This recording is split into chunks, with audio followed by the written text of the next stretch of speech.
আসসালামু আলাইকুম ওয়া রাহমাতুল্লাহি ওয়া বারাকাতুহু। প্রিয় দর্শক, পবিত্র ঈদুল আজহার সম্ভাব্য তারিখ ঘোষণা করেছে সংযুক্ত আরব আমিরাত।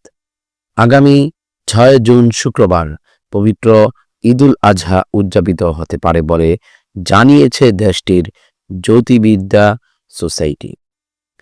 সংস্থাটি বলেছে, আগামী ২৭শে মে সন্ধ্যায় হিজরি বর্ষপঞ্জিকার শেষ মাস জিলহজের চাঁদ দেখা যাবে, আর ২৮শে মে হবে জিলহজের প্রথম দিন।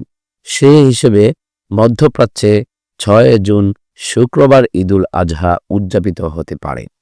আমিরাত জ্যোতির্বিদ্যা সোসাইটির চেয়ারম্যান ইব্রাহিম আল জারওয়ান উল্লেখ করেছেন, আরব আমিরাতে ২৭শে মে সকাল ৭টা ২ মিনিটে চাঁদ উঠবে।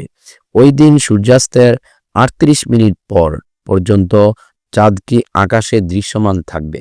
এতে অর্ধচন্দ্রটি সহজে দেখা যাবে। যদি জ্যোতির্বিদ্যার পূর্বাভাস বহাল থাকে, তাহলে ৫ জুন বৃহস্পতিবার হবে আরাফাতের দিন। এটি পবিত্র হজের সবচেয়ে গুরুত্বপূর্ণ দিন। এর পরের দিন পালিত হবে পবিত্র ঈদুল আজহা। তবে যদি ২৭শে মে সন্ধ্যায় জিলহজের চাঁদ না দেখা যায়, তাহলে মধ্যপ্রাচ্যে ঈদ উদযাপিত হবে ৭ জুন।